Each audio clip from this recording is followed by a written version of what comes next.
Voilà, là c'est bon. Super, parfait. Ok, J'ai lancé l'enregistrement. Bien, parfait. et bien, après ce... Donc, je vais avoir le plaisir. Merci d'être. Ah, mais pardon, bien sûr. Mais du coup, désolé pour ce délai. Merci à tous d'être Par là. contre, juste une petite précision pour les gens dans la salle. Merci d'éviter de parler pendant que les présentateurs parlent, puisque le son est capté par la dalle du plafond. Donc, ce qui veut dire que dès le moment où vous parlez dans la salle, on va tout capter aussi. Donc, évitez de parler pendant les présentations. Merci. Maintenant, je me... Ok, merci. Bon, parfait. Du coup, merci d'être là pour cette nouvelle conférence, du coup, qui est la première du cycle de conférences sur les forêts tropicales, comme c'est inscrit. Et pour ceux qui ne connaissent pas l'IFSA, puisque c'est présenté par l'IFSA, c'est une association d'étudiants forestiers donc, qui s'est basée à Gros-Paris-Tech Nancy. Et c'est la seule, c'est le seul IFSA en France. Mais en revanche, ça fait partie d'un réseau international. Il y en a plus de 130 dans le monde.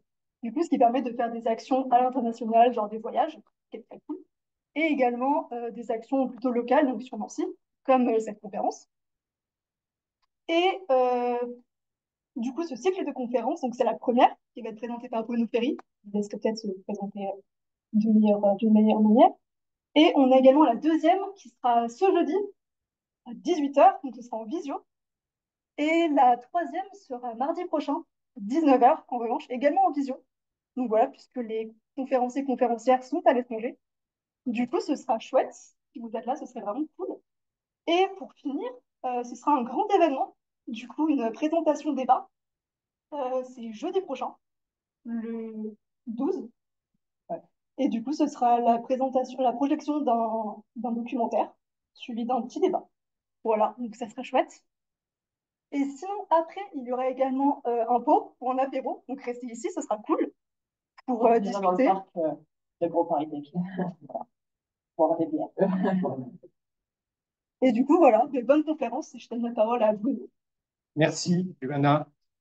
Et je pense que, alors, la plupart des gens ici me connaissent. Pourtant, Ferry, maître de conférence à Gros-Paris-Tech à Nancy. J'ai été recruté en 1993 à l'École nationale du génie rural des eaux et forêts, centre de Kourou. C'était un centre encore très jeune et où j'ai passé 3 ans en poste et j'ai continué ensuite à y aller pendant plus de 20 ans. J'y allais un mois par an, tous les mois de septembre. Et après, j'y allais un peu, juste une semaine. Et a priori, j'y suis allé l'an dernier pour la dernière fois, puisque la retraite approche à grands pas.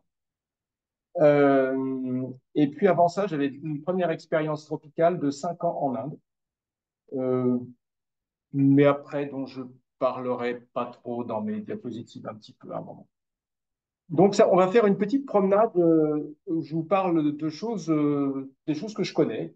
C'est de l'écologie avec ma spécialité, c'est les relations entre le sol et la végétation.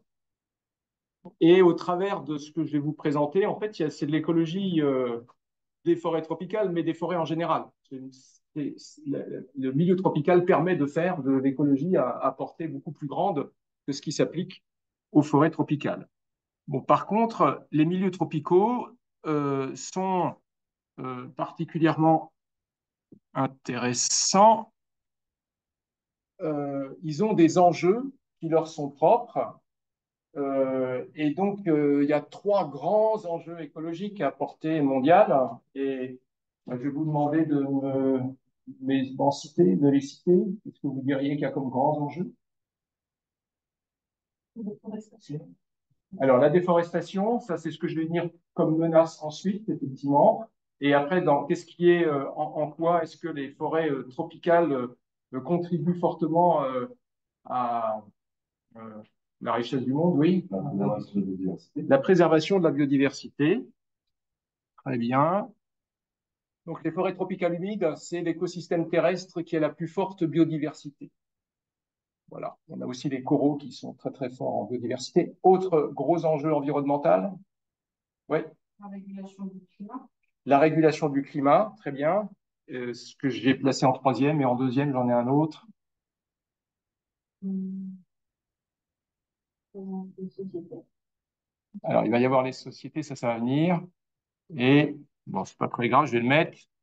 C'était dans le stockage de carbone, les forêts tropicales, c'est à peu près la moitié de la biomasse. Alors, attention, je ne parle pas du carbone du sol. Si on parle du carbone du sol, c'est plutôt les écosystèmes boréaux qui vont être les plus importants. Mais pour ce qui est de la biomasse, qui est beaucoup plus fugace, plus facile à construire et plus facile à détruire, la moitié quasiment se trouve dans les forêts tropicales. Et comme vous disiez, il y a une protection des sols et des eaux, et avec un enjeu particulièrement fort parce qu'on est sous les climats les plus arrosés de la planète, au moins pour la partie tropicale humide. Alors, il y a aussi, par rapport à la conservation, il y a vous savez, la FAO qui fait des statistiques sur les forêts du monde entier par enquête, classe les forêts en trois grandes catégories. Vous avez les plantations, les forêts gérées à régénération naturelle et les forêts primaires, et où vous trouvez des stats. Et là, j'ai reporté sur ce schéma, c'est des stats, alors ça date de 10 ans maintenant, dans un triangle.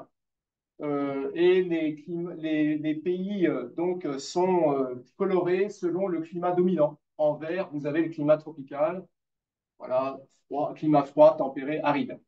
À votre avis, qu'est-ce qui se trouve à la pointe en haut du triangle? Est-ce que c'est les plantations, les forêts à régé naturel, les forêts primaires? D'après les pays, alors on voit, il y a la Mongolie, le Venezuela, la Guyane française, le Suriname, le Pérou, ça y est, la Bolivie. À votre avis? Les forêts primaires. Très bien. Euh, Ici, on a la Pologne et la Tchécoslovaquie. À votre avis, ça va être quoi? Les plantations, absolument. Et donc, le dernier, c'est les forêts gérées à régénération naturelle. Et donc, on observe que on a une présence encore relativement abondante. À chaque fois que je vois ma diapo, je me dis, oui, ça baisse, mais bon, néanmoins, c'est quand même en forêt tropicale humide qu'on trouve le plus de forêts primaires ou quasi primaires. Et puis, enjeu français qui vient s'ajouter à ça, c'est que la Guyane française, euh, ça ajoute 50%, enfin, la surface forestière, c'est 50% de la surface forestière qu'on a en métropole. Et après, si on comptabilise en biomasse, ça double la biomasse des forêts de métropole. Et c'est la seule forêt européenne importante. Maintenant, alors, vous parliez de déforestation. Alors, voilà un petit schéma qui vous montre les changements d'occupation du sol entre le sol agricole, forestier, sur la période 2000-2010, dans les quatre grands biomes, boréal, tempéré, subtropical et tropical. Et donc, vous avez, si c'est vers le haut, ça veut dire que ça augmente. Si c'est vers le bas, ça veut dire que ça diminue. Et après, il faut trouver la bonne légende. Est-ce que le vert clair, c'est l'agriculture et le vert foncé, la forêt, ou est-ce que c'est le contraire? Est-ce que c'est le vert foncé qui est l'agriculture et le vert clair qui est la forêt? Et donc, je vais vous demander de voter entre rouge et bleu selon que vous pensez l'un ou l'autre.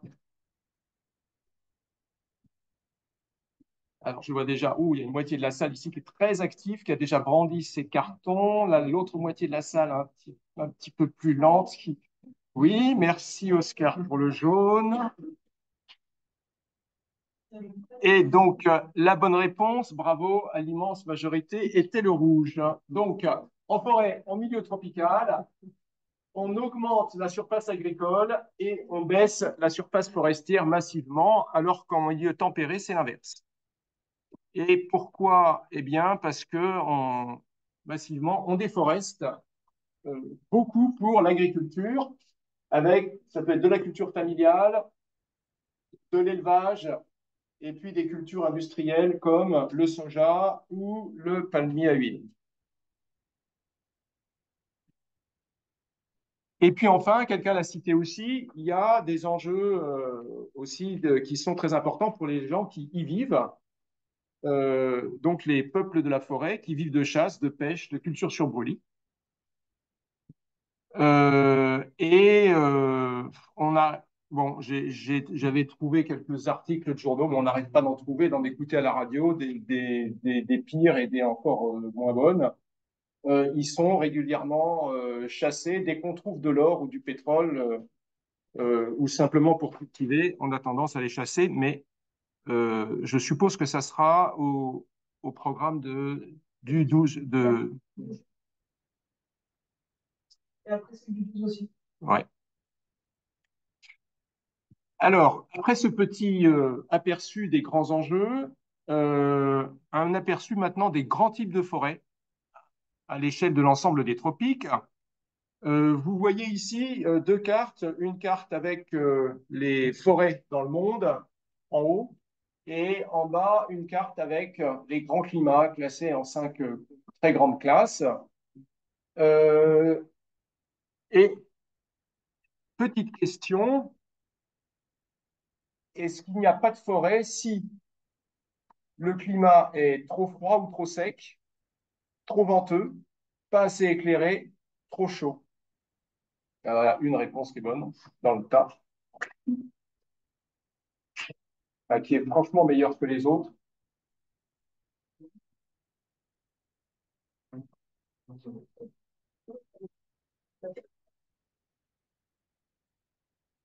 Alors, je vois Randy, oui, une très grande majorité a voté bleu pour dire trop froid, trop sec.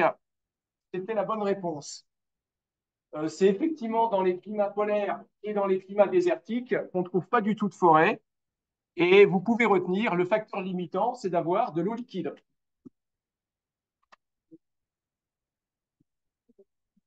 Et alors, donc, les climats de la zone intertropicale, pour caractériser les climats tropicaux, il faut que ça soit suffisamment humide et suffisamment chaud. Pour les distinguer des climats arides en orange, il faut que la pluviosité, la quantité d'eau qui arrive soit supérieure à la quantité d'eau qui sort. Donc, ça, c'est l'évapotranspiration potentielle. Donc, la pluviosité soit supérieure à l'évapotranspiration, sinon on est en aride.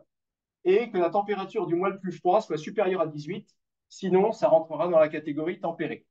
Et après, il y a trois couleurs différentes. On a des grosses variations selon l'existence et la durée d'une saison sèche. Alors, les violets foncés, vous avez une saison sèche qui est très absente. Et quand on va vers les violets clairs, ça veut dire que vous avez une durée de la saison sèche qui est longue. Alors, petit quiz sur les climats. Ah, vous avez deux questions là, ça fait travailler le cerveau assez fort. Donc, il faut que vous répondiez à une première question. On ne trouve des climats tempérés que dans la zone tempérée. Est-ce que vous pensez que c'est vrai ou que c'est faux? Et après, on ne trouve des climats tropicaux que dans la zone intertropicale. Est-ce que vous pensez que c'est vrai ou que c'est faux? Et en combinant les deux, vous avez une bonne couleur.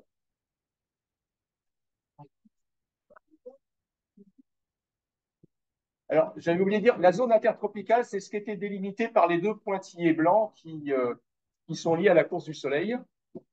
Et euh, alors, j'ai dû passer un peu trop vite mes diapos précédentes, parce que là, je suis un petit peu désespéré à voir les réponses de la séance.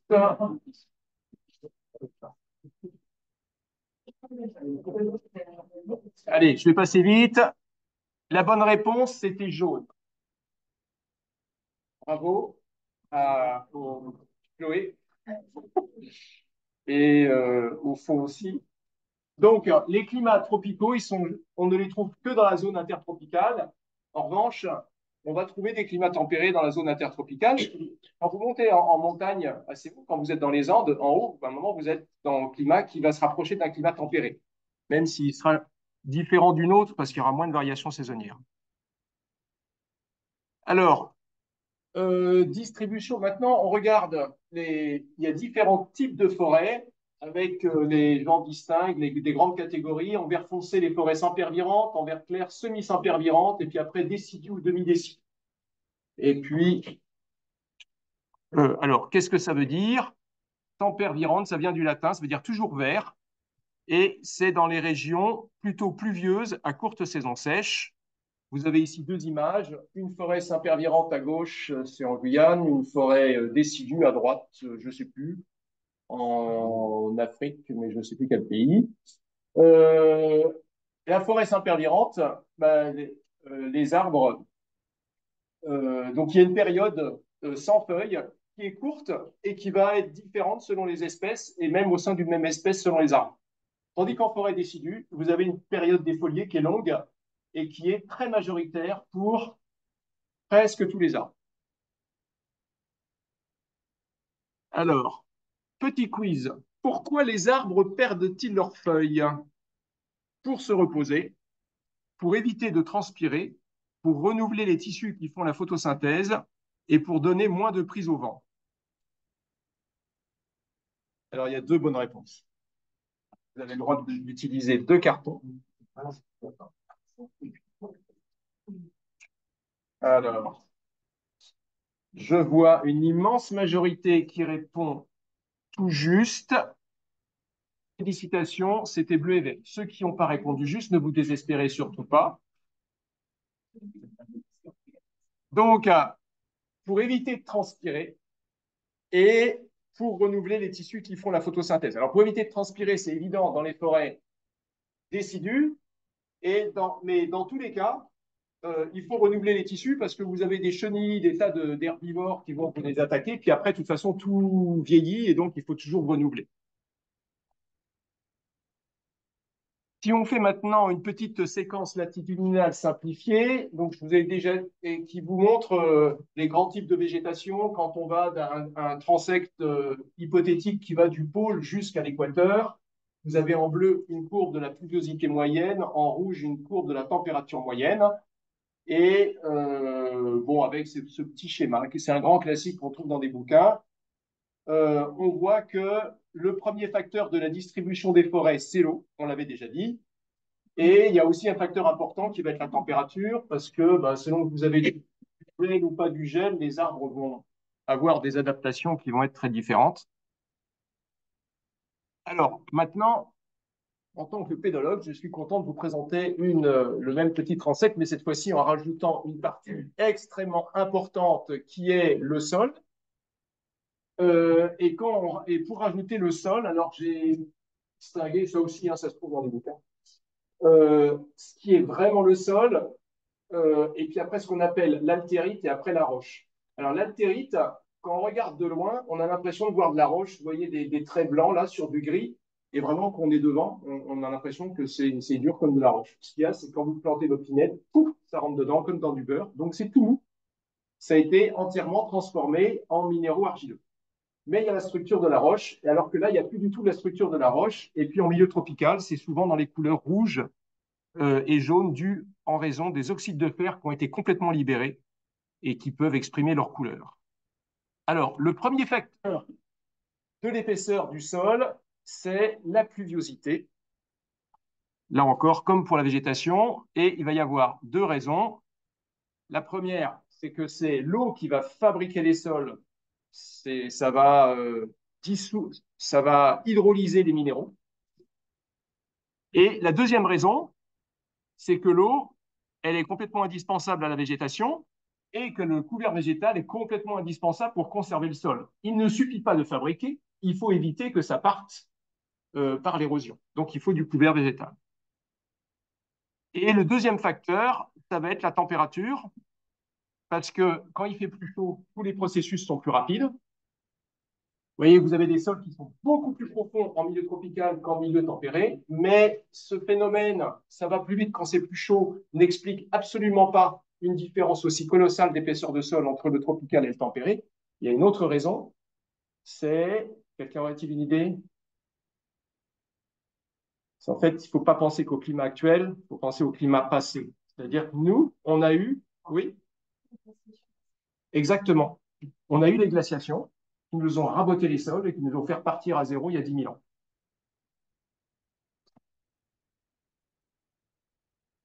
Et donc, voilà, on a des sols beaucoup plus anciens. En fait, en faisant des datations, on arrive à trouver jusqu'à des restes de sols. Ils ont trouvé jusqu'à 150 millions d'années pour les trucs les plus vieux en milieu tropical. Alors, cette règle, je l'ai dit, j'avais passé un peu de temps en Inde. Et alors, l'Inde, on a sur la côte indienne un gradient de pluviosité qui est extraordinaire, qui permet de voir des successions de végétation sur une distance qui est très, très courte, puisque vous avez une pluviosité annuelle qui est de l'ordre de 3 mètres au niveau de la côte, qui monte à plus de 6 mètres d'eau, donc 6000 millimètres. Ici, on est dans les 800 millimètres. Et puis après, qui va chuter fortement. C'est comme quand on passe de la crête des Vosges à l'Alsace, toutes proportions confondues, avec le climat qui devient d'un seul coup beaucoup plus sec. Et quand on est dans la zone très arrosée, eh bien, on va avoir les forêts s'impervirantes. Et puis, grosso modo, la limite, c'est 2 mètres de pluie par an. Et quand on descend en dessous de 2 mètres de pluie par an, on est dans la forêt décidue humide et après dans la forêt décidue sèche. La jungle de Rudyard Kipling, c'est plutôt la forêt décidue sèche. C'est pour ça qu'il y a le tigre. Mais il y a des anomalies. Et en écologie, les anomalies, c'est souvent intéressant. Il y a des anomalies dans une petite région. Donc là, j'ai zoomé sur une partie de la région. Et quand on est à partir d'une carte, quand on est ici, vous avez la ligne 2000 mm. Normalement, ce serait Saint-Pervirent à gauche, décidu à droite. Mais il y a des exceptions. Il y a des exceptions avec ici tout ce qui est gris là, c'est des forêts décidues dans le domaine Saint-Pervirent. Et ici en noir, on a des forêts Saint-Pervirantes dans le domaine décidu. Et donc, c'est une question écologique intéressante qui a été résolue par un pédologue et un botaniste qui ont travaillé ensemble, et le pédologue qui était aussi géomorphologue. Alors, géomorphologue, c'est ceux qui regardent la surface du sol et ils en déduisent des tas de trucs. Et le géomorphologue, il a remarqué que dans ce coin-là, les surfaces du sol, c'était des trucs qui étaient très plats, avec de temps en temps des petits restes de pointus là, mais sinon ce qu'on appelle des glacis. Alors qu'à droite, la forme du sol, c'était plutôt des bosses, ce que les géomorphologues appellent des demi-oranges. Et les demi-oranges, c'est la forme du paysage qui est typique des vieilles régions tropicales. Ça a été observé à plein d'endroits. Et comme c'est typique de vieux sols, ça veut dire que ces sols, ils n'ont pas été trop érodés. En revanche, quand c'est tout plat comme ça veut dire qu'il y a eu de l'érosion. Et en regardant comment sont faits les sols, en fait, ici, on voit que les sols, ils sont peu épais, faible réserve utile en eau. Et tandis qu'ici, les sols poreux sont épais, à forte réserve utile en eau. Et donc ça montre bien que la réserve utile en eau des sols va se combiner au climat pour permettre ou non le maintien de la forêt. Alors, vous avez grosso modo, avec un certain type de climat, plutôt un certain type de sol, mais les choses sont... Enfin, vous pouvez avoir le sol, on peut le mettre en l'air par des tas de façons, et l'homme peut y contribuer d'ailleurs. Là, c'était sans doute, il y a des processus naturels. L'érosion des sols, c'est vraiment un problème potentiel très important parce que c'est très pluvieux et les pluies, en plus, elles ont tendance à être concentrées dans le temps. Donc, c'est un fort pouvoir érosif. Et exemple très visible et connu d'érosion, c'est à Madagascar, vous pouvez avoir dans le paysage des espèces de grosses d'effondrement total du sol. Vous voyez, ça fait une espèce de cirque là, qui s'appelle l'Avaca là-bas. Et à votre avis, quels sont les facteurs de cette érosion? Il pleut toute l'année, il n'y a jamais de mois sec. Ou alors, raréfaction du couvert végétal et de l'humus, ou tassement des sols parce qu'il y a surpâturage. Il y a deux bonnes réponses. Alors, je vois massivement du bleu et après une hésitation un peu sur l'autre couleur, avec dominante quand même un peu de vert, avec d'autres qui mettent du rouge.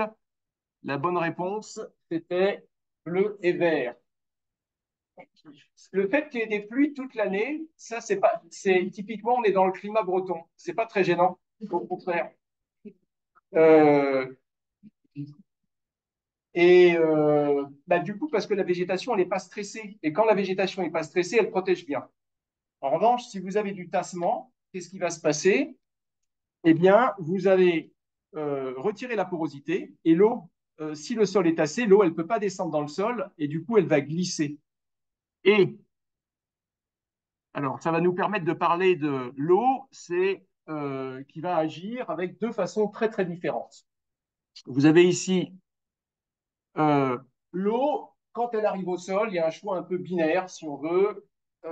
Elle peut s'infiltrer, elle rentre dans le sol, dans la porosité, et puis après, elle va altérer, solubiliser. C'est elle qui va, elle va créer de la porosité, c'est ça qui va fabriquer les sols. Et ça va fabriquer les sols au détriment de la roche qui va se faire dissoudre petit à petit. Et donc, la roche va se faire ronger en surface. Donc, il va baisser, baisser, baisser. Et vous avez le sol qui s'épaissit par le bas. Ça, c'est quand l'eau s'infiltre. Et ça se fait à une vitesse de l'ordre du 1 mm par siècle, voire 1 à 10 dans le meilleur des cas. Mais si l'eau ne peut pas s'infiltrer, eh bien, elle ruisselle. Et quand elle ruisselle, alors, un tout petit filet d'eau ne va pas faire beaucoup de dégâts, mais en général, les filets d'eau, ils ont tendance à se rejoindre, à faire des gros filets d'eau, puis après des cours d'eau, et alors là, ça arrache tout. Et ça va vous amincir le sol par le haut. Et bon, ici, vous avez un exemple, c'est une route qui a été en a, on a cessé d'y aller pendant un moment. Puis alors, ça a commencé par se faire légèrement inciser, puis un tout peu plus.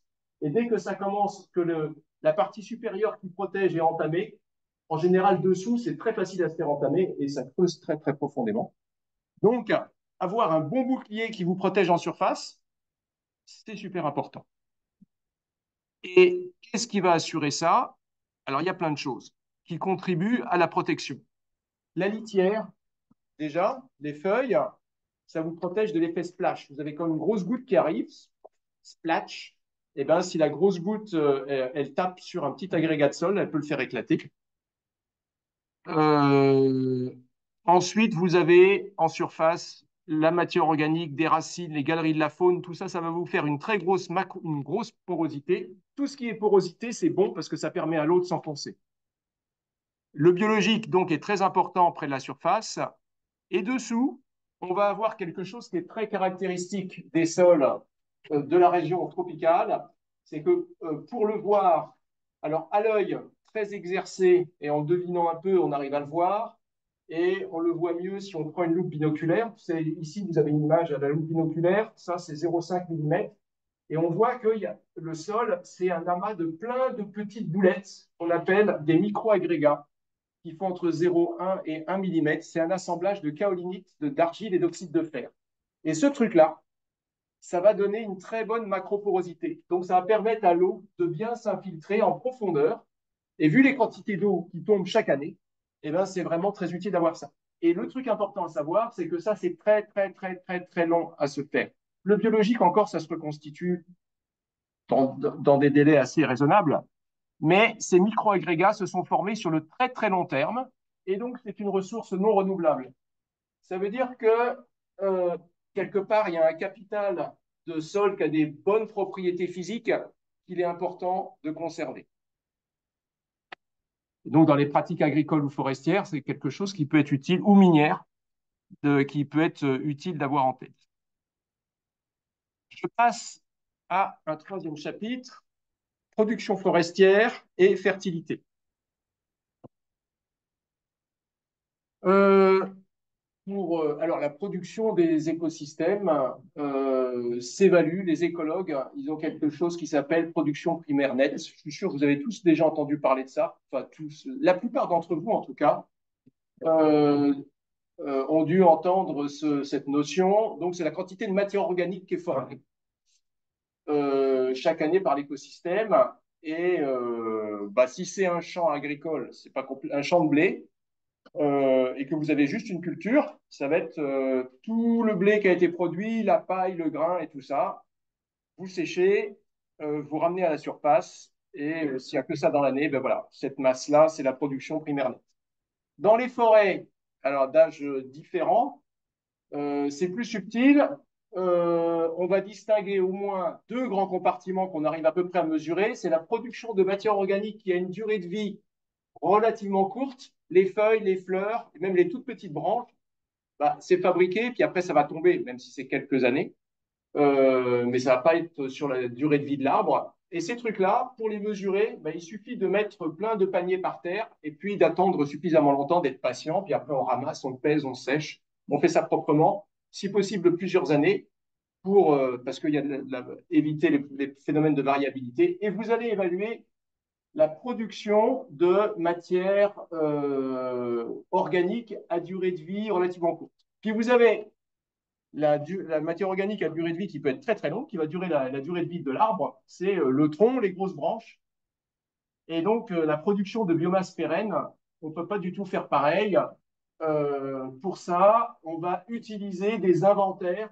Des inventaires où on simplifie tout, on se contente en général de mesurer le diamètre. Alors, si on est super courageux, on va aussi mesurer la hauteur, mais c'est quand même long. Et on va estimer les biomasses à partir d'une équation qui va vous donner la biomasse en fonction du diamètre. C'est ce qu'on appelle des allométries. On a dû vous en parler aussi, je pense. Enfin, ça dépend de ce que vous avez fait comme parcours. En fait, il y a des gens très, très courageux qui sont allés couper des arbres, qui ont mesuré la vraie biomasse en découpant tout, en séchant, etc. Et après, une fois qu'ils avaient la vraie biomasse sur plein d'arbres de tailles différentes et d'espèces différentes, ils ont fait cette relation. Ils ont fait une relation entre le diamètre et la biomasse. Ils ont tracé une courbe de régression. Et la courbe de régression, ils ont appelé ça allométrie. Et donc, j'utilise maintenant cette courbe de production. Voilà comment ça a été mesuré. Et on a avec ici un auteur qui a récupéré des données de production dans le monde entier et qui a mis ça sur un graphe avec donc la production, elle est en Y et en X, vous avez la pluviosité moyenne annuelle. Donc ici, il ne pleut pas, on est dans le désert, là, il pleut 8000 mm par an. Et ce qu'on voit, c'est que quand on va des zones très sèches jusque ici, la production, elle augmente, elle augmente, elle augmente, et puis après, elle décroît en moyenne. Quel est, à votre avis, le facteur limitant? Si je trace un pointillé qui passe par le max. Quand je suis à gauche de la ligne pointillée, et à votre avis, c'est quoi le facteur limitant de la production? Là, c'est facile. Ah, c'est l'eau, oui. C'est l'eau. Et quand je suis à droite, là, c'est moins simple.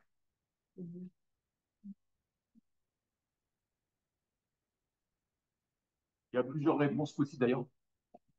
Là, la température, en fait, il ne va pas forcément faire plus chaud. Hein. Je ne sais pas où vous voyez. Non, la température va être plutôt stable. La pluie. S'il pleut, la pluie, on va en avoir encore plus, donc c'est pas ça qui va manquer. L'engorgement, il peut y avoir un problème d'engorgement, oui. La lumière, il peut y avoir un problème de lumière parce que vous avez plus de nuages et donc vous allez avoir moins de lumière. Et la place. Ah, de la place. Non, parce que dès lors qu'on parle en production, même si les trucs sont très serrés, en fait, c'est une production ramenée à l'unité de surface. Donc, l'individu, si c'est très serré, l'individu va pousser lentement, mais collectivement, ça va quand même assurer si on fait la somme de tous les individus, ça ne va pas diminuer. En fait, il y a autre chose. Vous allez regarder, ici, vous avez une carte en haut avec le pH du sol en surface. Quand je suis dans le rouge, c'est que je suis avec des pH de 4, 4,5. Et quand je suis dans le jaune, je suis vers 5. Puis après, 6, je suis dans le vert. Et 7, je suis dans le bleu. Et ici, vous avez les précipitations moyennes. Et vous voyez, quand vous comparez les deux cartes, que le rouge correspond aux zones qui sont en bleu foncé, plutôt avec une pluviosité supérieure à 2000 mm. Donc on voit bien avec ces cartes que plus il pleut et plus les sols sont acides. Et les sols acides, c'est plutôt mauvais pour la production agricole et forestière. Et alors, comment ça s'explique, cette affaire-là? Ça s'explique par le fait que l'eau de pluie, elle est acide. Vous avez le gaz carbonique qui se mélange à l'eau de pluie et ça vous fait un apport continu d'acidité. Et quand ça dure longtemps, longtemps, longtemps, longtemps, il y a plein de choses, potassium, calcium, magnésium, qui s'en va. Et en plus, quand ça devient très acide, vous allez avoir apparition de ce machin, aluminium 3+, qui est toxique pour les plantes. Euh, alors, depuis le temps que ça dure, vous direz, les écosystèmes devraient être devenus complètement invivables. Mais, attends, j'ai pas fini. Donc, fertilité agronomique et forestière qui est réduite. Donc, on peut penser que depuis le temps que ça dure, il devrait y avoir absolument plus aucun nutriment dans les sols, sauf qu'il y a des mécanismes qui permettent d'empêcher un appauvrissement total. et ça, c'est dû à la végétation. La végétation, elle va développer des adaptations dans ces milieux pauvres pour attraper les éléments minéraux dès qu'ils sortent. Vous avez les arbres, et on voit bien dans ces milieux-là, dans ces milieux qui sont très humides et très acides, vous avez une densité de racines qui est juste sous les feuilles, qui est très très important. En fait, l'arbre est là, il est en train d'attendre, et puis dès que vous avez la décomposition de la litière qui vous envoie des minéraux, tac, il va le choper avant qu'un autre arbre l'attrape à sa place. Donc vous avez une très forte compétition pour la nourriture, et ça assure une économie. Alors on dit que la forêt, il y en a qui disent que la forêt tropicale se nourrit de ses cadavres. En fait, c'est se nourrir de la décomposition de la litière qu'elle a produit, en fait. C'est un truc, la nutrition, ça va marcher vraiment en circuit fermé, utilisant ce qui est en surface et très peu la profondeur. Voilà. Et donc, quand c'est très humide, ce que vous aviez dit sur la lumière, sans doute que ça doit jouer. Euh, L'engorgement, ça peut jouer. Et je devine qui a fait ça.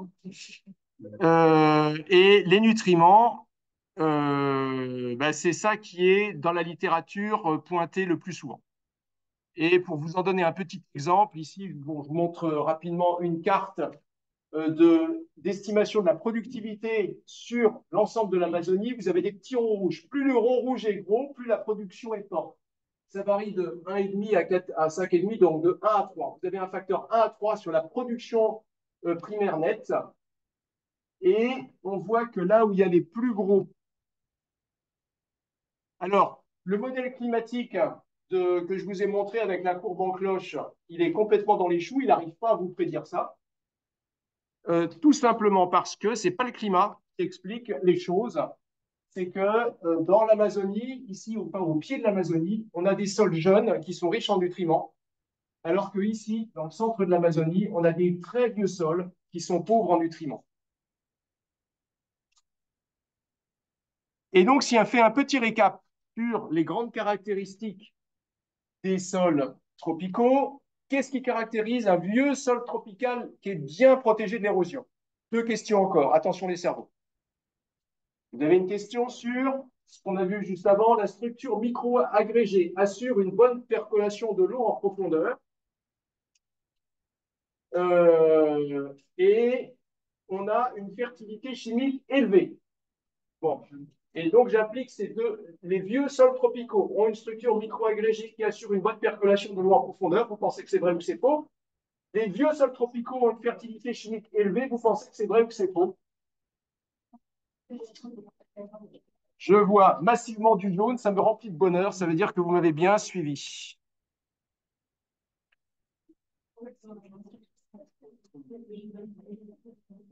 Allez, on quitte un peu les sols et on va s'intéresser un peu plus aux vivants. Diversité des espèces et niches écologiques. Alors, bon, là, les forêts tropicales humides sont très diverses, quel que soit qu'on s'intéresse aux plantes, aux arbres, aux animaux. Voilà. Bon, moi, je me suis plutôt. Ici, vous avez un graphe qui vous compare des diversités des arbres, en faisant des inventaires sur des parcelles de 1 hectare, 100 mètres sur 100 mètres. Et donc, il y a des gens qui recensent combien vous avez d'espèces arborées. Et on ne repère que des tiges qui font au moins 10 cm de diamètre.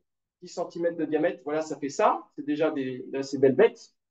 Eh bien, le nombre d'espèces varie entre 70 et 170 sur 1 hectare. Vous voyez que quand, ici, dans les forêts près de là, quand vous arrivez à trouver euh, plus de 5 espèces, alors 10 espèces, c'est vraiment le truc super riche. Bon, ben là, voilà, on n'est pas dans les mêmes ordres de grandeur. Et puis, donc, il y a des comparaisons un peu entre les continents et ça montre que sur la diversité des espèces, euh, c'est l'Amérique du Sud et l'Asie qui sont devant l'Afrique, donc la diversité un peu plus faible en Afrique. Et c'est, alors en médiane, ce serait l'Asie du Sud-Est qui serait la plus forte, mais le record est pour l'Amérique du Sud. Euh, voilà, avec plus de 300 espèces. Et alors, ça, c'est super sympa. Par contre, quand on veut modéliser, faire des comparaisons entre forêts, toutes ces espèces, c'est un vrai problème. Dès que vous comparez deux forêts, vous êtes sûr que vous allez comparer des compositions qui vont être complètement différentes. Et donc, ça, c'est compliqué pour les écologues pour arriver à faire des comparaisons. Il faut avoir des mêmes bases de comparaison. Et donc, les tropicalistes ont été pionniers pour créer des groupes fonctionnels. Donc, utiliser, on va voir un petit peu après ce que ça veut dire, mais pas en rester aux espèces. Alors qu'en France, vous avez la hêtraie, la chênaie, la pessière, la sapinière. Les forestiers, ils apprennent tout. Qu'est-ce qu'on fait dans ces différents types de forêts? Là-bas, c'est pas possible. Et oui, alors pour comprendre, pardon, la diversité des espèces, on s'est intéressé à la notion de niche écologique que vous connaissez. Alors, si on va dans les forêts tropicales humides, eh bien, il y a quelque chose qu'on remarque tout de suite, c'est qu'il fait sombre. C'est plus frais aussi que quand on est sur le chemin et c'est beaucoup plus sombre. Il y a très peu de lumière au sol. Des gens qui ont mesuré disent moins de 2% de la lumière euh, initiale qui arrive au sol. Et du fait qu'il y a très peu de lumière au sol, eh bien, on marche facilement parce que du coup, vous avez très peu de végétation. Vous ne pouvez pas avoir beaucoup de broussailles qui poussent au sol vu qu'il y a peu de lumière. Et on voit quasiment pas de plantes vertes herbacées, sauf dans les petites ouvertures, souvent de milieux plus humides. Et par contre, on voit des plantes des plantes saprophytes qui vont vivre de la décomposition des litières. Il peut y avoir aussi des plantes parasites, donc qui n'auront pas enfin, qui sont pas vertes, quoi. Alors, quelle stratégie face à ce problème de la lumière? Vous avez la stratégie des géants, donc des espèces qui vont être capables d'avoir des arbres qui sont très hauts, avec un très fort investissement dans la construction de la charpente pour être plus haut que les autres. Ça, c'est une stratégie qui est coûteuse en carbone et un article assez récent suggère que c'est favorisé par une atmosphère qui est plus riche en CO2, d'avoir des espèces pour ces espèces-là, si vous avez plus de carbone, de CO2 dans l'air, si vous avez une stratégie qui est coûteuse en carbone, d'avoir une atmosphère qui est plus riche en CO2, ça serait un avantage. C'est, c'est pas encore un truc qui est trop largement admis. Et puis, vous avez des astuces pour avoir une structure solide à coût matière réduit. Et dans les astuces, vous avez ces contreforts qui sont alors ça, des choses qu'on doit pouvoir voir sur certains arbres en tempéré, mais c'est quand même plutôt rare. En milieu tropical, c'est très fréquent d'avoir l'implantation des racines qui démarre très très haut et qui fait ce qu'on appelle ces contreforts. Et mécaniquement, c'est astucieux, c'est un peu comme des câbles pour tenir un pylône. Euh, voilà. Et vous avez même des arbres là où c'est carrément un casse-tête pour les mesurer parce que si vous faites une coupe, vous voyez que ça ressemble à de l'anis étoilé. Donc, il y a même pas vraiment de tronc. Alors, le petit inconvénient de ces stratégies, c'est que la surface accessible à toutes les bestioles qui ont envie d'aller manger ce qu'il y a à l'intérieur, elle est plus grande. Si jamais il y a du feu qui passe, bon, mais là, normalement, ça n'arrive pas trop souvent. Bah, vous avez aussi plus de surface d'exposition. Donc, il y a jamais une stratégie qui est meilleure que toutes les autres. Il y a toujours des avantages et inconvénients. Alors, ruer vers la lumière, stratégie complètement opposée à celle des gros malabars. Vous avez les petits malins. J'en vois trois types, les lianes, les épiphytes et les hémiépiphytes. Alors la liane, c'est un petit machin là qui part du sol, puis qui essaye de trouver un truc sur lequel s'accrocher, puis quand il a trouvé sur lequel s'accrocher, il s'accroche dessus, et une fois qu'il arrive en haut, ben, il va continuer à chercher là. S'il a un peu de chance, ils vont trouver un autre qui est encore plus grand, il va finir encore par monter, puis s'il n'a pas de chance, ben, il s'arrête. L'épiphyte, vous avez, ça se débrouille pour que les graines soient consommées par des oiseaux ou des chauves-souris et qui vont ensuite, dans leur déjection, envoyer les graines en hauteur. Et ça a tout un système pour pouvoir germer en étant contre les troncs. Donc là, par rapport à la lumière, c'est parfait. Par rapport à la lumière, c'est une super stratégie parce que vous pouvez germer directement dans des endroits où vous avez la lumière. En revanche, par rapport à autre chose, on sent que ça peut être utile par rapport à une autre ressource, d'être une épiphyte et l'eau. Il y a les nutriments, mais déjà l'eau, c'est hyper vital. Donc, alors, vous avez des particularités écophysio, donc ils sont très économes en eau. Après, ils font des espèces de petites coupelles là pour que l'eau s'accumule. Et puis, les épiphytes, c'est quelque chose qu'on va rencontrer très souvent dans les forêts à brouillard, où justement il y a moins de problèmes de dessèchement. Et vous avez, alors à cause de ce problème d'eau, peut-être, on a inventé un jour, il y a une épiphyte qui s'est dit, ben, j'ai un problème d'eau, je germe, je vais aller chercher du ravitaillement. Et là, vous avez une épiphyte qui a envoyé une racine qui descend à la verticale, son filin, qui va s'implanter dans le sol. Et après, vous avez le ravitaillement. Vous avez la paille qui va permettre à cette épiphyte de boire. Et c'est devenu une hémiépiphyte.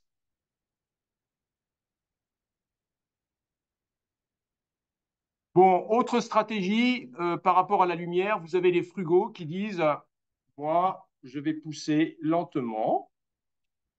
Et du coup, bah, j'ai pas beaucoup de lumière, mais tant pis, qui va piano va sano. Et donc, vous avez l'exemple en Guyane du bocaux qui s'appelle aussi le bois fer. Et vous avez une masse volumique qui fait 1,2 kg par litre. Ça veut dire que c'est plus lourd que l'eau, ce machin. Donc, c'est un bois qui est très, très, très, très dur. Et c'est typique, c'est une essence d'ombre. Et vous avez les opportunistes.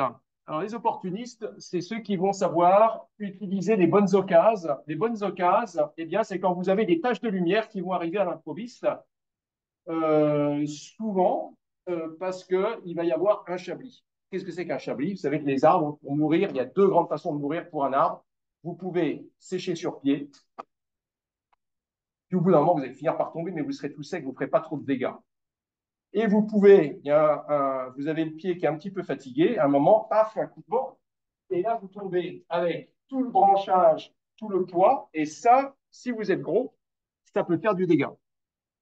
Donc, vous allez avoir des trouées, et dans les trouées, vous allez avoir des spécialistes de la croissance super rapide dès qu'il y a de la lumière. Et donc, en Amérique du Sud, il y a toutes les espèces de cécropia qui ont ces grandes feuilles palmées-là, qui sont des spécialistes. Alors, les graines de ce cécropia sont disséminées par les chauves-souris, donc plein de petites graines qui ont besoin de lumière pour germer. Et puis, dans les petites particularités marrantes, donc il y a un cécropia qui a le tronc qui est creux et qui abrite des fourmis. Et on voit, il y a des petits trous qui permettent aux fourmis, manifestement, sont faits pour que la fourmi puisse aller s'installer dedans.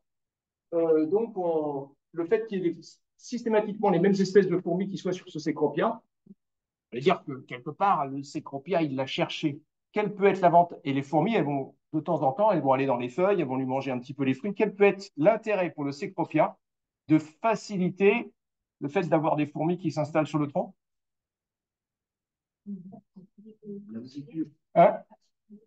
Attirer les chauves-souris? Non. Il récupère ce que c'est une symbiose entre l'arbre et la fourmi. Oui, mais l'intérêt de la fourmi, on voit bien.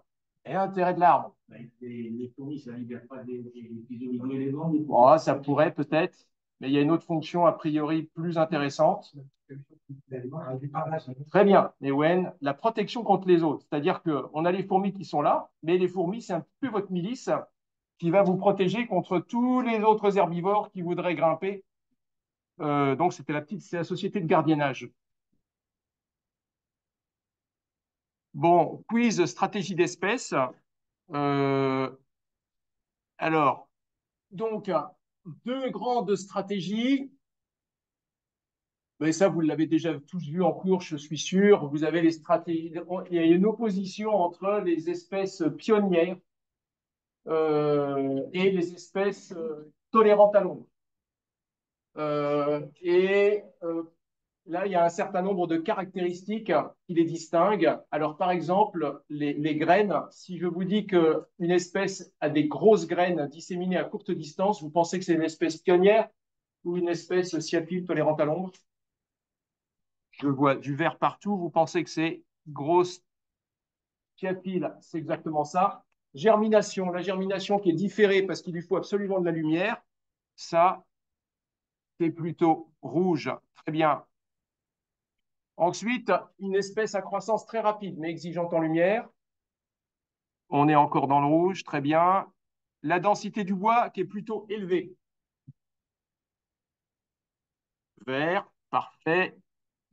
Une longévité, c'est-à-dire une durée de vie potentielle qui est plutôt faible. Rouge, très bien. Et une fructification qui va être plutôt tardive. Vert, je vois que vous m'avez parfaitement suivi, c'est très bien. Donc, ça, c'est les les deux stratégies opposées qui ont été distinguées depuis longtemps. Il y a plein de stratégies qui sont intermédiaires, mais c'est bien d'avoir ça en tête. Et après, vous avez aussi des adaptations à la sécheresse. Donc, pour s'adapter à la sécheresse, les espèces elles vont pouvoir jouer sur la réduction de la transpiration avec la chute des feuilles en saison sèche, fermer les stomates, avoir un bois à vaisseau très fin. Et une autre stratégie, c'est plutôt que de réduire les pertes, c'est d'augmenter sa capacité à aller chercher de l'eau en profondeur avec des racines très très profondes. Et ici, là, on est dans une forêt décidue. Vous voyez que quasiment tous les arbres ont perdu leurs feuilles. Et ici, il y a des arbres verts. Et c'est une espèce donc un type d'acacia qui s'appelle Tederba albida, qui est très utilisé par l'homme parce que ça donne de l'ombre en saison sèche et puis en plus, ça fixe l'azote. Et donc, cette espèce, sa stratégie, c'est d'avoir investi à fond dans les racines, d'aller chercher très, très profond, d'être capable d'aller chercher de l'eau. Et le bonheur, c'est qu'au moment, en saison sèche, il y a zéro compétition avec tous les autres, puisque tous les autres ont perdu leur feu. Maintenant, d'autres adaptations par exemple à l'engorgement du sol. Là, on voit typiquement donc, dans les mangroves, vous voyez des racines là, qui ressortent, et même en milieu, ça c'est pas en mangrove, c'est près d'un petit cours d'eau. Vous voyez des espèces là, avec les racines qui montent et qui redescendent, qui s'appellent les pneumatophores. Il y a des petits trous en haut des racines, donc c'est comme si vous aviez un tuba pour pouvoir respirer. Alors, enfin, et pour expliquer là, on cherche des tas de raisons pour expliquer comment il peut y avoir une cohabitation de tant d'espèces. Il y a aussi les interactions entre la faune et les arbres, alors qu'on trouve un petit peu sur tous les continents, mais qui sont particulièrement développés en milieu tropical. Alors, à AgroParisTech, on a un super spécialiste de ça, qui n'est pas là ce soir. Je ne sais pas si vous l'avez, mais vous n'avez pas dû le croiser. Sébastien Albert. Donc, il lui a fait toute une thèse sur les liens entre les espèces, et les disséminateurs de graines et les espèces sur l'île de la Réunion. Donc, il y a des liens très forts entre la dissémination des graines et la présence d'espèces qui sont capables de le faire. Et puis, des espèces aussi très importantes pour la pollinisation, avec des fois, vous voyez, des coévolutions qui font qu'il il va y avoir un oiseau qui va être particulièrement efficace pour aider à la pollinisation d'une espèce, et cette espèce va dépendre de cet oiseau. Alors, c'est très bénéfique tant qu'il y a suffisamment d'oiseaux et tant qu'il y a suffisamment d'arbres. Euh, et puis, la protection contre les herbivores, j'en avais déjà parlé pour le cétropia. Ici, c'est un autre exemple qui facilite la présence de fourmis à l'intérieur de petites glandes. Donc voilà, et ça aussi, ça contribue à expliquer, tiens, mais comment ça se fait qu'il y a tant d'espèces qui cohabitent. J'en arrive à mon quiz évolution des forêts. On observe des évolutions dans l'importance relative de certains groupes fonctionnels d'espèces. Ah oui, alors ça, c'est le méga quiz avec carrément. Vous avez ici euh, des, des changements observés dans l'environnement. Un climat plus sec, plus de CO2 ou une forêt qui est plus ouverte. Et on observe des tendances sur les espèces forestières, plus d'espèces de grande taille, des espèces qui sont plus d'espèces mieux adaptées à la sécheresse et plus de lianes. Alors, à votre avis, quelle est la couleur qui permet de répondre bon aux associations? Par exemple, si je choisis rouge, ça voudrait dire que je pense que dans un climat plus sec, j'aurai plus d'espèces de grande taille. Ça veut dire que je pense qu'une forêt plus ouverte, il y aura des espèces mieux adaptées à la sécheresse et qu'une espèce, s'il y a plus de CO2, ça se traduit par plus de lianes. Le temps que je parle, je vois que j'ai une marée de jaune. Vous êtes vraiment trop fort. C'est ça la bonne réponse. Euh, plus d'espèces de grande taille seraient liées à plus de CO2. Un climat plus sec, bah, des espèces mieux adaptées à la sécheresse, ça c'est vrai que ce n'est pas hyper compliqué. Et le fait que dans des forêts plus ouvertes, vous avez plus de lianes, bah oui, forêts plus ouvertes, vous avez plus de lisières. Et 7h07, j'arrive à mon dernier chapitre. J'en ai encore pour 10 minutes. Donc, dernier chapitre sur la dynamique forestière et la biomasse. La dynamique forestière, donc vous avez l'écosystème qui peut évoluer, changer de caractéristiques, mais simplement sans changement de caractéristiques. Vous avez simplement la dynamique cyclique qui vient du fait que tout être vivant, un jour, il meurt. Et alors, plus ou moins vieux, et il est remplacé par d'autres. Donc, les grands mécanismes, les trucs très classiques, croissance, régénération, mortalité. Et la biomasse stockée va être alimentée par régénération-croissance et va être réduite par la mortalité. Donc, comprendre ces mécanismes aide à comprendre pourquoi on obtient telle ou telle biomasse. Et la biomasse, pourquoi on s'y intéresse aujourd'hui beaucoup? Cette histoire de changement climatique, on sait que vous avez un gros volant de carbone qui est immobilisé dans la biomasse. Et c'est important du coup, il y a plein de gens qui mesurent avec inquiétude pour savoir est-ce que la forêt tropicale, elle stocke du carbone ou est-ce qu'elle déstocke. Et voilà, donc il y a beaucoup d'études qui sont intéressées à ça et aux facteurs environnementaux qui vont avoir des effets sur les différents mécanismes. Euh, voilà, pour essayer de modéliser ça de façon aussi proche que possible de la réalité. Alors moi, je vais pas vous parler, je ne me mets pas en contexte de changement climatique, c'est bien Stéphane Tressac qui le traite, hein, d'accord? Ouais. Donc ici, je vous présente quelques données là qui montrent que la biomasse donc est mesurée en forêt. Vous avez de la variation spatiale. Ici, vous avez des données de biomasse forestière, donc la biomasse qui est en place entre l'Amérique du Sud, l'Afrique et l'Asie du Sud-Est. Et donc, on est des ordres de grandeur, là, c'est entre 150 et 200 tonnes de carbone par hectare. Et on voit ici que l'Amérique du Sud, elle est un petit peu en dessous. Et en médiane, l'Afrique et l'Asie du Sud-Est sont à peu près pareilles. Mais entre l'Amérique du Sud et les deux autres continents, vous voyez qu'il y a une différence qui est quand même pas négligeable. Et puis après, à l'intérieur de l'Amérique du Sud, ce qu'on voit, c'est que vous avez la boîte, vous voyez qu'il y a quand même une sacrée variation. Et cette sacrée variation, pour arriver à la comprendre un petit peu mieux, il y a là une autre étude qui a divisé l'Amazonie en 4 grandes régions, avec le bouclier brésilien, le bouclier guyanais, l'Amazonie centrale et l'Amazonie occidentale. Et après, en reportant les données de biomasse qui ont été mesurées sur l'ensemble de ces régions, on voit ça explique en partie les différences. Avec le bouclier brésilien, on est à peu près à 100 tonnes par hectare, tandis que sur le bouclier guyanais, on est à 230 tonnes par hectare. Donc voilà, forte variabilité régionale. Et on va continuer à zoomer enfin, on va se poser la question, quel facteur, quel mécanisme, mais on va aller regarder à une autre échelle encore. On va aller en Guyane.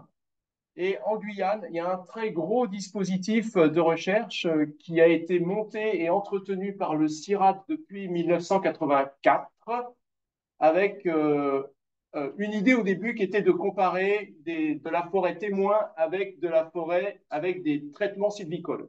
Aujourd'hui, les données que je vais utiliser ne vont s'intéresser que aux parcelles témoins, donc c'est de la forêt quasi vierge.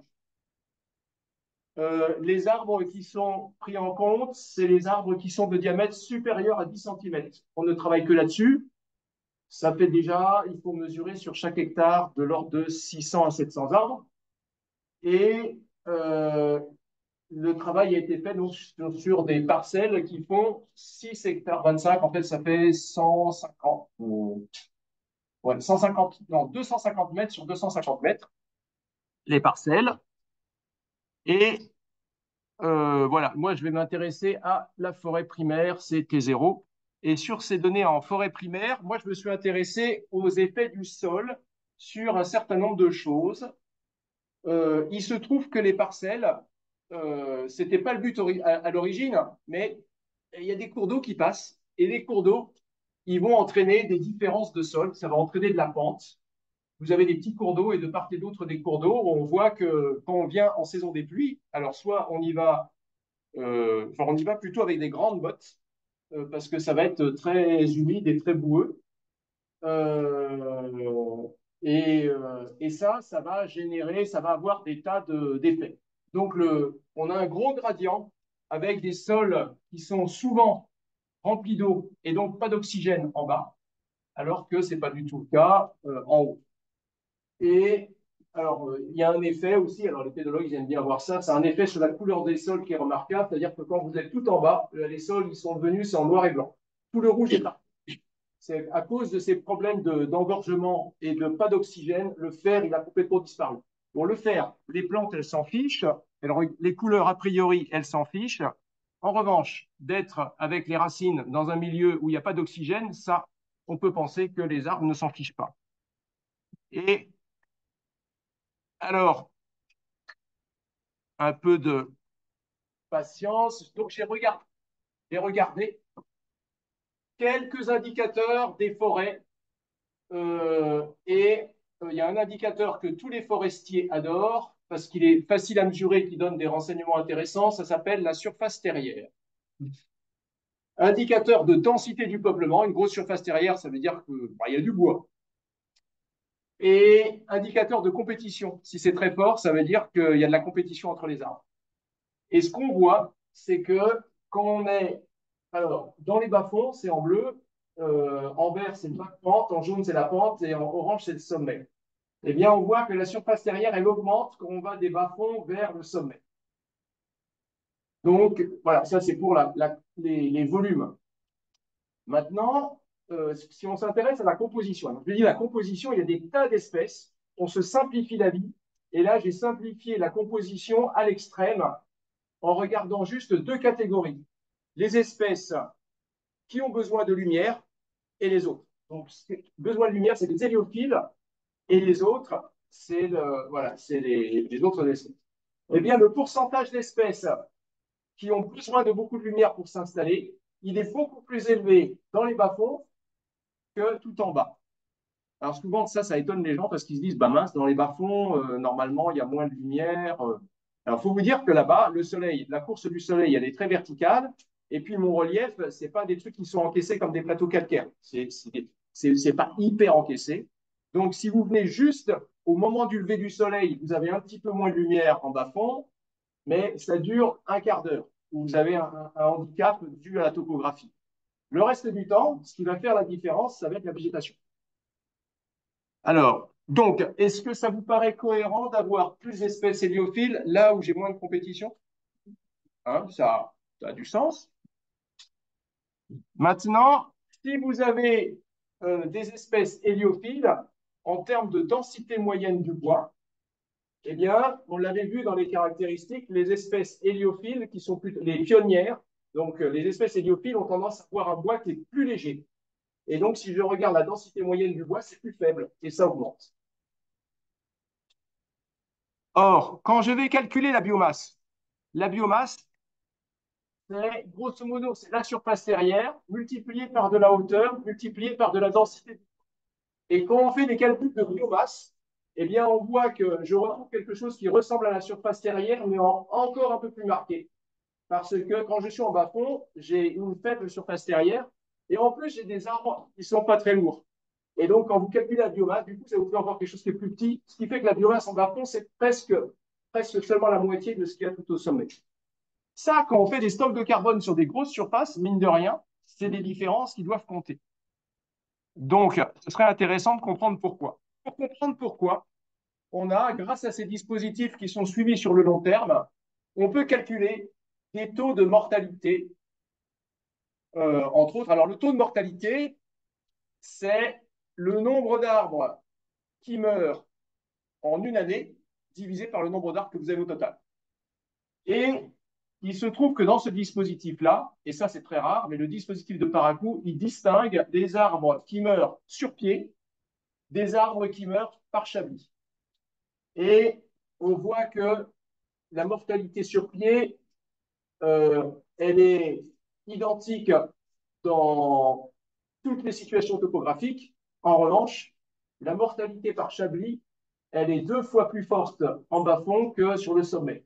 Alors notez que si on regarde les chiffres bruts, en sommet, on est ici à 0,5 à peu près, et là, on est à 0,5 à peu près. Donc, sur les sommets, sur 100 arbres, il y en a un qui meurt chaque année.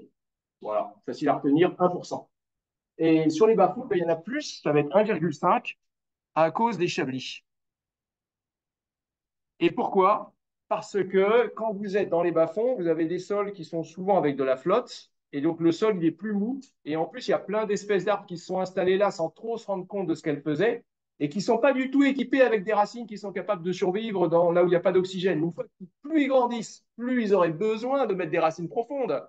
Et c'est là qu'ils se rendent compte du problème. Mais c'est mouillé, on ne peut pas respirer. Et donc, du coup, ils vont étaler les racines, mais c'est quand même plus fragile et ça se fait quand même renverser plus facilement. Et autre truc qu'on peut mesurer, c'est le taux de recrutement. Alors là, c'est le nombre de nouveaux arbres qui apparaissent. Alors le recrutement, c'est ceux qui franchissent le seuil fatidique de mesure. En dessous de 10 cm, vous n'existez pas pour les inventoristes. Dès que vous passez les 10 cm, vous existez. Hop, on vous donne un numéro, on garde votre espèce, on vous intègre à la grande famille de la base de données du CIRAD sur Parakou. Et donc le taux de recrutement, c'est le nombre de nouveaux arbres qui passent le seuil des 10 cm divisé par le nombre d'arbres qu'il y avait déjà. Et on voit que dans les bas-fonds, vous avez plus de recrutement. Vous avez une idée, à votre avis, est-ce que j'ai plus de mortalité par chablis parce que j'ai plus de recrutement ou est-ce que j'ai plus de recrutement parce que j'ai plus de mortalité par chablis? Plus de recrutement parce que j'ai plus de mortalité par chablis. Exactement. Le forestier qui veut avoir de la régénération, il sait bien ce qu'il faut faire. Il faut ouvrir pour donner de la lumière. Ben, dans la nature, ça se passe pareil. Donc, plus d'ouverture, plus de lumière au sol. Et puis, quand on regarde, on fait la moyenne, chaque arbre, on est capable de dire quelle est la vitesse à laquelle il grossit. Et quand on fait une moyenne sur tous les arbres, ben on s'aperçoit que les arbres qui sont dans le bas-fond, ils grossissent beaucoup plus vite que les autres, en moyenne. Et là, pourquoi? 2 raisons. On a plus d'ouverture, donc moins de compétition pour les ressources, la lumière, l'eau, etc. Et en plus, autre raison, on avait vu dans la diapo précédente qu'il y avait des espèces qui étaient plus héliophiles. Et les espèces héliophiles, ça a tendance à pousser plus vite. Voilà. L'interprétation générale de tout ça, c'est que quand vous avez plus d'engorgement, vous avez plus de mortalité par chablis. Je vous montre ici un beau chablis qui est dans un bas-fond avec une grosse galette de sol. La galette de sol, elle était épaisse comme ça, mais alors elle avait une surface absolument monstrueuse. Plus de mortalité par chablis, ça veut dire que vous avez moins d'arbres qui restent, moins de surface terrière. Ça veut dire qu'il va y avoir plus de lumière. Plus de lumière, ça va favoriser des espèces héliophiles qui ont une densité du bois plus faible et faible surface terrière, faible densité du bois, donc moins de biomasse. Et Plus de lumière et des espèces héliophiles, on aura plus de recrutement et plus de croissance. Voilà, ça rend compte de l'ensemble des observations. Et ça, c'est la mortalité par chablis générée par de l'engorgement. Euh, Qu'est-ce que j'ai fait? Quiz biomasse. Non, c'était une diapo que je n'ai pas terminée. Il n'y aura pas de quiz biomasse. Je vous remercie de votre attention. Et si vous avez des questions, je suis à votre disposition.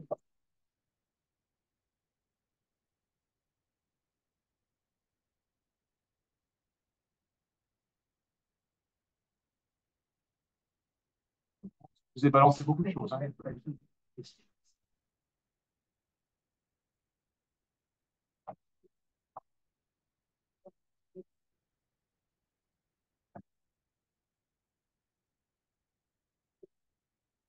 Ouais. On avait dit qu'il y avait les arbitres étaient adaptés par rapidement les documents qui étaient dans la matière. Ouais. Mais en fait, sur plusieurs millions d'années, c'est-à-dire qu'on n'a pas eu part de nutriments au fur et à mesure. Donc, Ouais. on aura un appauvrissement au fur et à mesure. Et d'où est-ce que viendraient les nutriments sur les potentiels appauvrissement? Alors, là, on a eu des réponses très intéressantes quand on s'est mis à mesurer les aérosols. Et on a vu que quand vous avez des vents, vous avez déjà vu des sables, des pluies de sable du Sahara qui nous tombent dessus. Ça arrive pas très souvent, mais ça arrive. Et il a été montré aussi, alors c'est sur les îles de Hawaï. Les îles Hawaï, c'est des îles américaines qui sont entre l'Asie et l'Amérique, que il y avait des particules du désert de Gobi qui se trouvent en Chine. Et chimiquement, il a pu être montré que vous avez des particules qui arrivaient sur Hawaï. Là, c'est dans le sens des vents. Et en fait, alors, il faut avoir les zones sèches qui vont avoir des minéraux encore riches en minéraux par des effets de vent vont pouvoir contribuer à réalimenter un petit peu les zones humides. Et après, avec des systèmes naturels qui sont très conservateurs, du coup, voilà, on arrive à économiser la perte. Mais vous avez raison, s'il n'y avait pas ce genre de choses, euh, bah, à la fin, on risque de se retrouver avec quasiment rien. Bon, on note des trucs étonnants, c'est-à-dire des espèces qui arrivent à vivre avec vraiment très, très, très, très peu de nourriture. Ouais.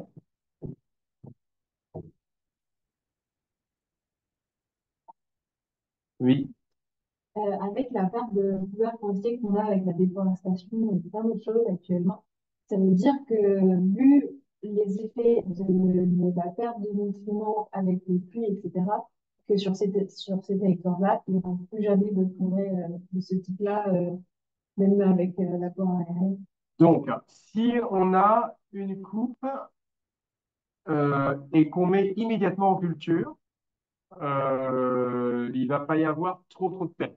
Disons que ce qui est dans la matière organique, si on attend 2, 3 ans que toute la matière organique soit décomposée et que pendant tout ce temps-là, on n'a pas de couvert végétal qui s'installe, là, on a vraiment de la perte massive. Et après, ça va revenir très lentement. C'est vrai que ça revient très, très, très lentement. J'ai vu sur le dispositif de Paracou, il y avait une zone qui était sur alors un podzol géant. Je ne vous ai pas parlé de ça, mais donc les podzols géants, c'est des sols où les podzols, vous avez la matière organique qui vous détruit tous les argiles en surface, et puis vous avez un horizon sableux. Alors dans les Vosges, on arrive à voir des petits machins sableux comme ça. En Guyane, moi j'ai vu des machins sableux qui font. J'en ai vu d'au moins 1 mètre, et je sais qu'il y a des endroits, ça peut être plusieurs mètres. Et donc, il y a un coin de Paracou, ils avaient tout décapé, c'est sur du sable blanc. Et là, il y a vraiment, ça fait depuis 1984 que ça avait été décapé sur cette zone. Il y a quelques misérables tiges qui poussent, mais c'est vraiment rien. Donc là, comme ça a été entièrement décapé et que c'est vrai qu'il y a vraiment rien comme minéraux dedans, c'est super lent à revenir.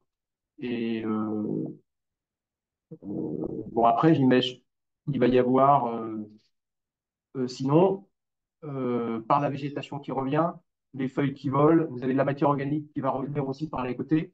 Donc, si ce n'est pas une trop grande ouverture, quelque part, vous allez avoir par transfert latéral de la fertilité qui va pouvoir revenir. J'imagine aussi un peu par les animaux qui vont faire des transferts latéraux de fertilité, ça va revenir un peu. Mais ça ralentit beaucoup la dynamique.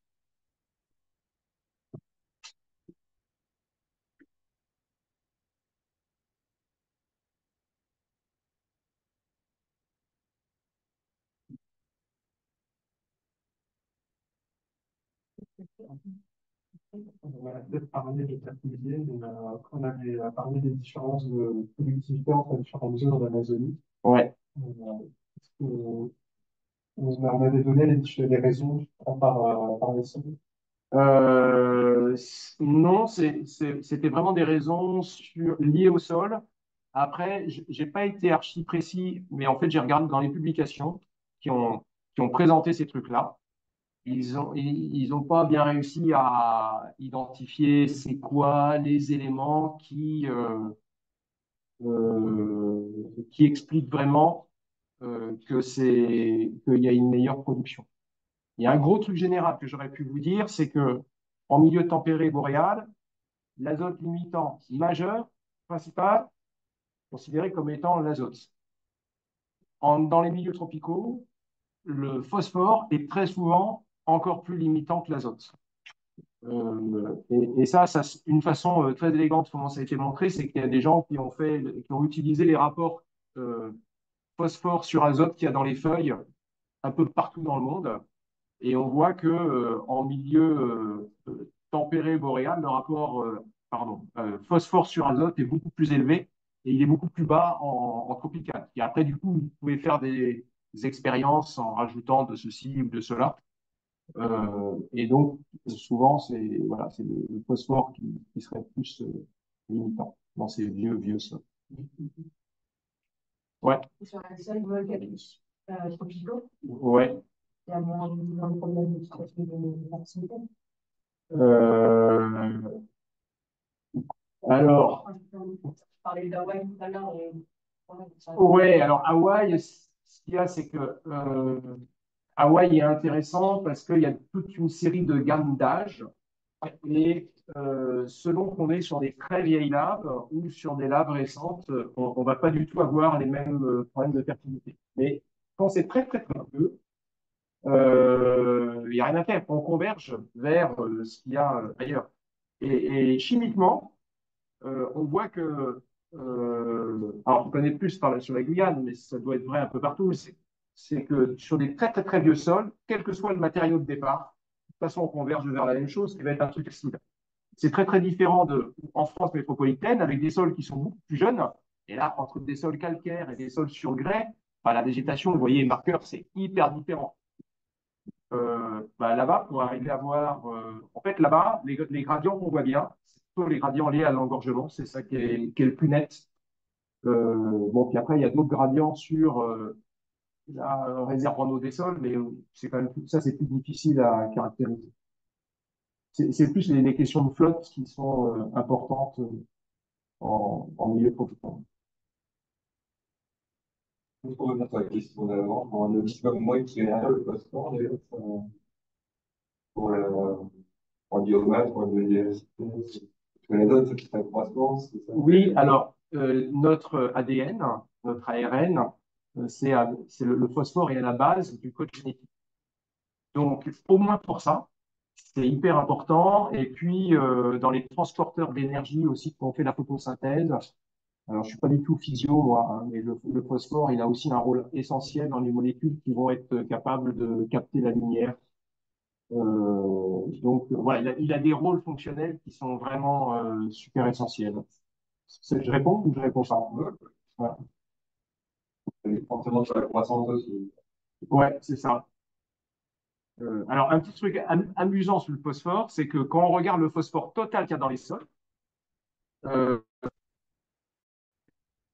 mais après qu'on est de mesure très mangeable, c'est-à-dire que les plantes sont supposées capables d'aller chercher, on en trouve très très peu. Alors, il se trouve que le phosphore, c'est un anion, c'est-à-dire c'est un ion négatif. Et les oxydes de fer qui donnent des jolies couleurs rouges ça a des charges positives. Le phosphore, il va aller se coller dessus. Vous pouvez lui dire, ben, c'est bien, vous avez une étagère, le phosphore, il est à l'abri, il va pas, effectivement, il ne file pas en profondeur. Mais il est fixé de façon tellement énergique sur les oxydes de fer que pour aller le chercher, c'est pas facile. Alors, on a vu, après, il y a des stratégies des espèces qui vont, le bout de la racine, qui va envoyer un petit jet d'acide pour solubiliser le phosphore et après l'attraper. Et puis, on pense qu'il y a les mycorhizes qui jouent un rôle important pour aider à aller chercher le phosphore, bon, aussi en tempéré, hein, mais alors, notamment en tropical. Et bon, du coup, les analyses des pédologues pour savoir quel est le phosphore qu'ils peuvent aller chercher, des fois, on n'est pas trop. Il y a encore beaucoup de choses à trouver sur ce sujet-là. Moi, en Guyane, on a essayé de trouver quels étaient vraiment les facteurs chimiques qui expliquaient le mieux les différences de production. On n'a rien trouvé de convaincant. Il y a des articles, moi, Il y avait une question aussi sur le Zoom. Je vais bonjour pour la Oui, Ouais, alors il y a un petit problème avec la vidéo, on vous a perdu, mais c'est pas grave.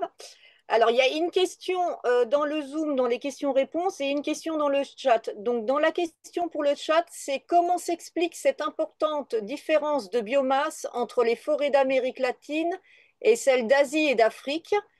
Si vous, savez-vous si cela est davantage lié à des facteurs anthropiques type déforestation ou d'autres facteurs intrinsèques en milieu, climat, essence? C'est une question de Fongarland-Lubin. oui. Alors là, le jeu de données à partir duquel je montrais les différences, c'était à partir de forêts non ou peu perturbées par l'homme. Donc c'est clairement un facteur naturel qui explique ça. Et alors peut-être que ça s'explique par des sols qui sont globalement moins bons. Je sais pas. Alors ça, c'est peut-être le pédologue qui a envie de tirer la couverture à lui. J'ai pas lu de choses là-dessus. Non, je suis juste obligé. Je suis sûr que c'est naturel et j'ai pas de réponse certaine sur l'origine. Il n'y a pas d'autres questions? Ce que je sais par des gens qui sont allés en Afrique, beaucoup allés en Afrique, c'est qu'ils disaient en Afrique, on voit des arbres énormes, beaucoup plus gros que ce qu'on voit en Guyane. Bon. Et dans les forêts d'Asie du Sud-Est, la famille des Dipterocarpacées, qui est dominante, fait des très grands arbres. Alors peut-être qu'il y a aussi une composante biologique. Je dis ça pour équilibrer mon propos avec peut-être un effet du sol. Mais du coup, entre les potentiels génétiques des espèces qu'on va trouver dans dans les différentes forêts et un facteur milieu, je ne suis pas capable de vous dire.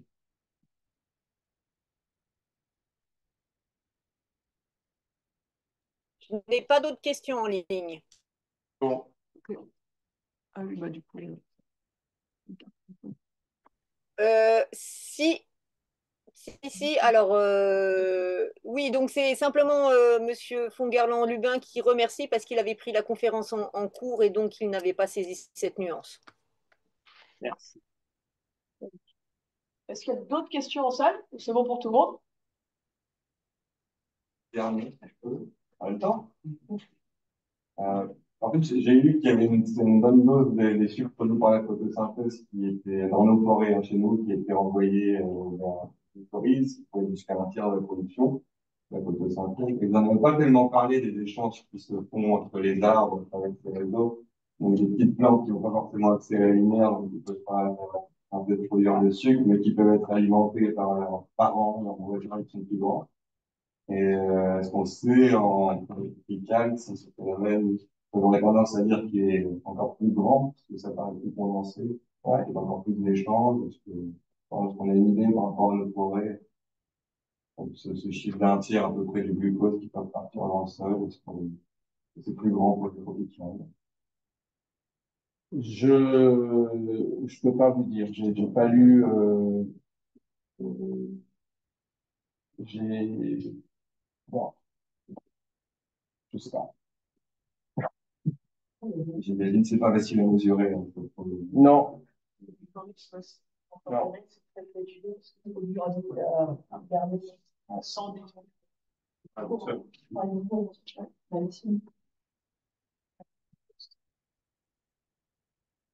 Merci.